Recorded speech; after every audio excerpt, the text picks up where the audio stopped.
No, I didn't plan on being a portfolio GP.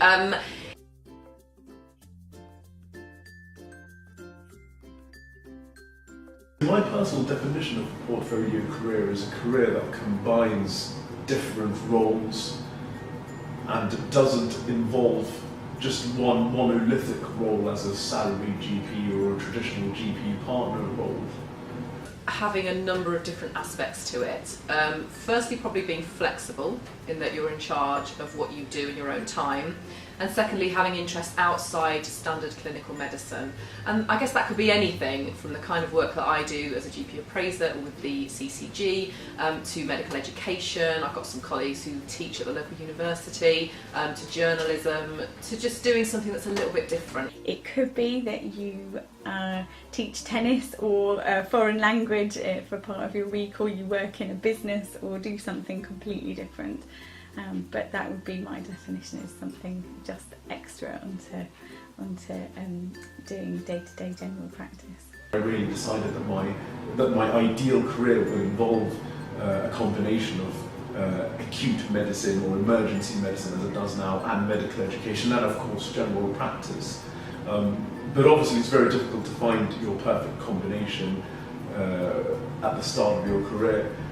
I wasn't really aiming to have a portfolio career, and I suppose as I went through my GP training as a registrar, I became involved in a number of different work streams. I found that working as a full-time partner was really incompatible with taking on an additional substantive medical education role, and that was fundamentally the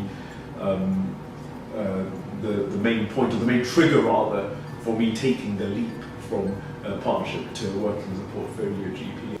I knew when I qualified as a GP that I didn't want to work full-time in clinical practice, that is to say do 10 sessions a week purely seeing patients in the surgery, but was keen that I make sure that any additional work that I did was in my time and remunerated separately directly to me. Before I qualified, an opportunity came up to have a fellowship from our deanery, and it was a leadership fellowship, and at a local level though, not one of the national ones.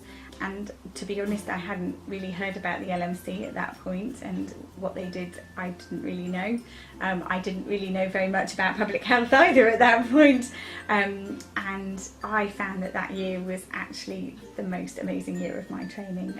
If anyone gets that opportunity or sees that in their area, I would wholeheartedly recommend that they grab it with both hands. It happened largely through working with the chambers. So I'd gone from a salaried role into a partnership role that had gone horribly wrong, and that left me really burnt out and left my health struggling. And at that point I thought I either need to leave medicine and do a totally different job, or I need to find a different way of working. And I had a couple of colleagues locally who were working with the chambers, and they were really positive about it, and they said, look, take 6 months, 12 months, work through chambers, get a bit of support, and then see how you feel. So once I started doing that, I felt that I was keen about work. I had the energy to devote to my patients, and I started writing for the Huffington Post, and really it's kind of gone from there.